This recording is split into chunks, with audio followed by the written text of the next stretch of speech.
जय हो दोस्तों। कोशिका यानी ह्यूमन सेल पार्ट 1 वाले वीडियो में हम आपको कुल कोशिका के 6 पार्ट तक पढ़ा दिए थे, जिसमें से हम सेंट्रोसोम तक पढ़ाकर छोड़े थे। आज हम आपको 7वां टॉपिक से शुरू करेंगे। इस पार्ट में हम आपको थोड़े पहले पार्ट का रिवाइज करा देते हैं। अगर में आप पार्ट 1 नहीं देखे हैं तो पहले पार्ट 1 देखिए, वरना पार्ट 2 आपको समझ में नहीं आएगा। माइटोकॉन्ड्रिया हम आपको बता दिए थे, श्वसन का काम करता है, क्रेप्सा के द्वारा ऊर्जा बनाता है। गाल्जी बॉडी जो है कि परिवहन का काम करता है। वैक्यूलस जो हम आपको बता दिए थे, वैक्यूलस जो है कि जल को सोखता है, जंतुओं में छोटा, पेड़ पौधों में बड़ा होता है। सेंट्रोसोम हम आपको बता दिए थे, कोशिका का विभाजन करता है। अब आइए ईआर यानी इंडोप्लाज्मिक रेटिकुलम्स के बारे में हम समझते हैं। इंडोप्लाज्मिक रेटिकुलम्स को हम शॉर्टकट में ईआर कहते हैं। इंडोप्लाज्मिक रेटिकुलम्स को हम शॉर्टकट में ईआर कहते हैं। इंडोप्लाज्मिक रेटिकुलम का खोज के.आर. पोर्टर ने किया था, जो 1945 ईस्वी में। इंडोप्लाज्मिक रेटिकुलम्स को हम जो है कि हिंदी में अंतःपदप्त जालिका कहते हैं। इंडोप्लाज्मिक रेटिकुलम्स के अंदर एक कंकाल का काम करता है। ईआर यानी इंडोप्लाज्मिक रेटिकुलम्स पूर्ण रूप से विकसित होती है। जीवाणुओं तथा नीली हरी शैवाल में इंडोप्लाज्मिक नहीं होती है। इंडोप्लाज्मिक रेटिकुलम्स 2 प्रकार के होते हैं। पहला स्मूथ, दूसरा रफ। स्मूथ मतलब चिकना, रफ मतलब खुरदरा। जो एकदम प्लेन होता है उसको हम स्मूथ कहते हैं, मतलब जो एकदम चिकना प्लेन होता है उसको हम स्मूथ कहते हैं। जो खुरदरापन होता है, खुरदरापन, उसको हम रफ कहते हैं।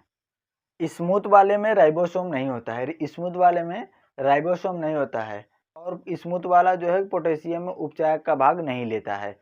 ये है स्मूथ, ये है रफ।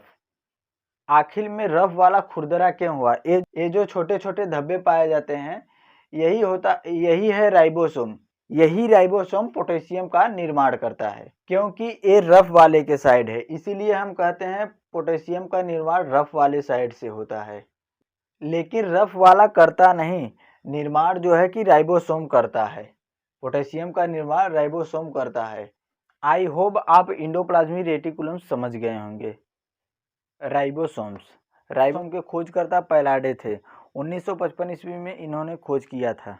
इसी कार्य के लिए 1974 में पैलाडे को नोबेल पुरस्कार प्रदान किया गया। राइबोसोम इंडोप्लाज्मिक रेटिकुलम के रफ वाले भाग में पाया जाता है, और यह प्रोटीन का निर्माण करता है, जिसके कारण इसे हम प्रोटीन का फैक्ट्री कहते हैं। राइबोसोम अवसाधन के आधार पर 2 प्रकार के होते हैं। पहला 70S जो कि छोटा होता है, दूसरा 80S जो कि बड़ा होता है।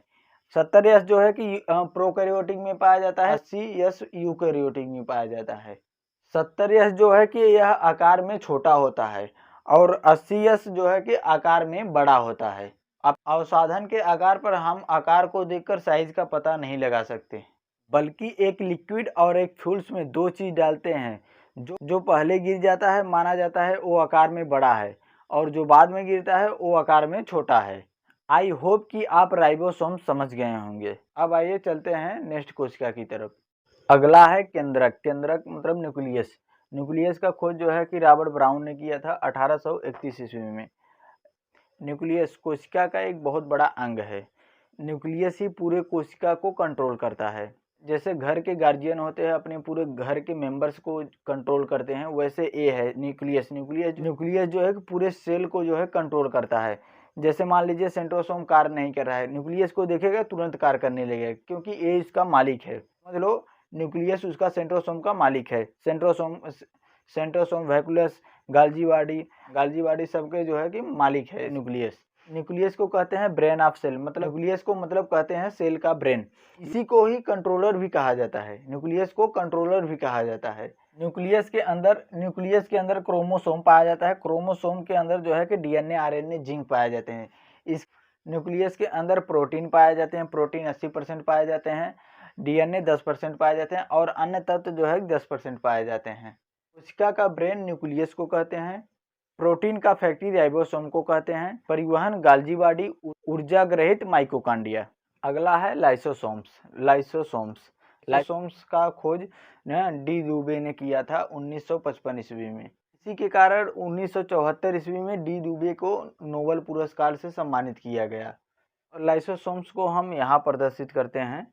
के अंदर एक बहुत शक्तिशाली पावरफुल जल अपघटन एंजाइम पाए जाते हैं, जो किसी भी कोशिका पर पड़ता है तो जलाकर राख कर देता है, जलाकर पचा देता है। कोशिका के अंदर ये सफाई का भी काम करता है। इसको पाचन तंत्र कहते हैं, इसको कोशिका का पाचन तंत्र कहते हैं। लाइसोसोम को आत्महत्या की थैली कहा जाता है, इसको एटम बम भी कहा जाता है। लाइसोसोम कोशिका को जलाने का कार्य करता है। अगर में लाइसोसोम नहीं रहेगा, कोई भी कोशिका मरेगा तो वहीं पर कोशिका वो सड़ता रहेगा। आरबीसी में लाइसोसोम न होने के कारण आरबीसी जो है कि एक्सप्लिन में जाकर मरता है। एक्सप्लिन को ब्लड बैंक भी कहा जाता है।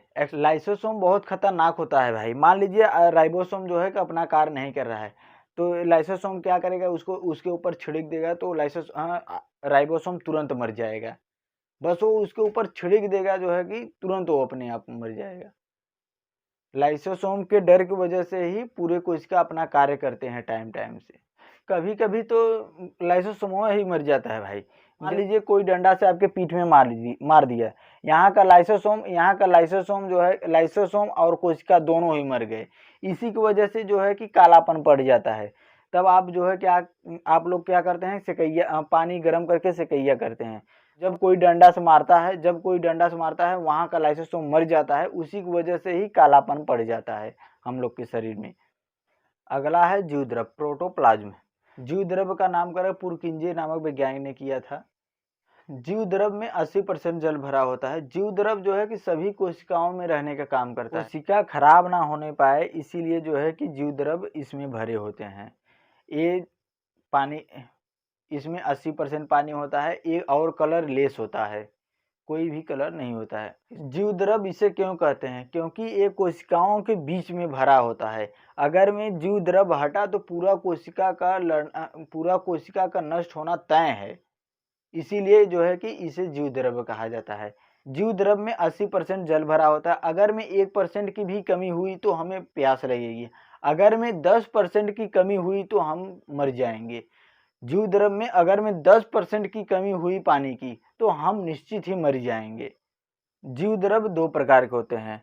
पहला होता है कोशिका द्रव, जिसको कहते हैं साइटोप्लाज्म, और दूसरा होता है केंद्रीय द्रव, जिसको कहते हैं न्यूक्लियोप्लाज्म।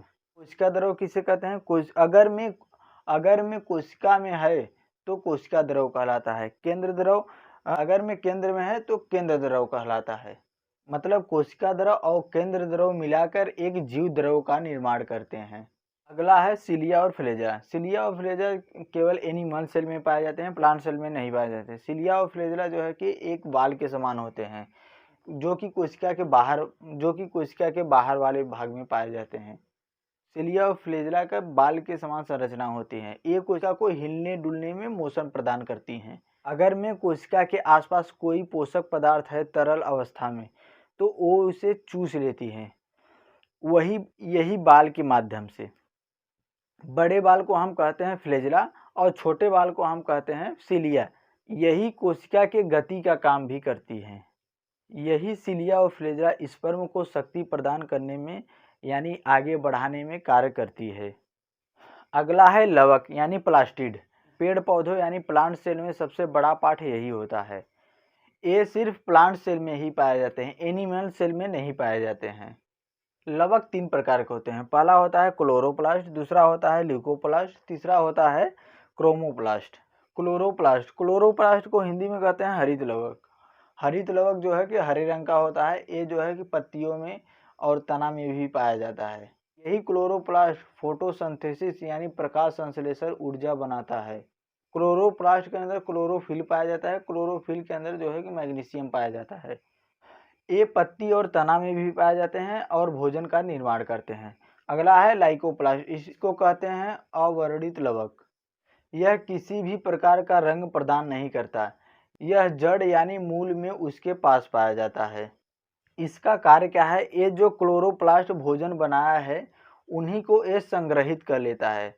भोजन को ल्यूकोप्लास्ट ही संग्रहित करता है। अगला है क्रोमोप्लास्ट। क्रोमोप्लास्ट को हिंदी में कहते हैं वर्णित लवक। क्रोमोप्लास्ट का कार्य क्या है? ये न तो भोजन बनाता है और न ही संग्रहित करता है। ये जो भोजन बनाया रहता है उसी को ये रंग प्रदान करता है। क्रोमोप्लास्ट का जो है कि कार्य क्या है? भोजन को रंग प्रदान करना।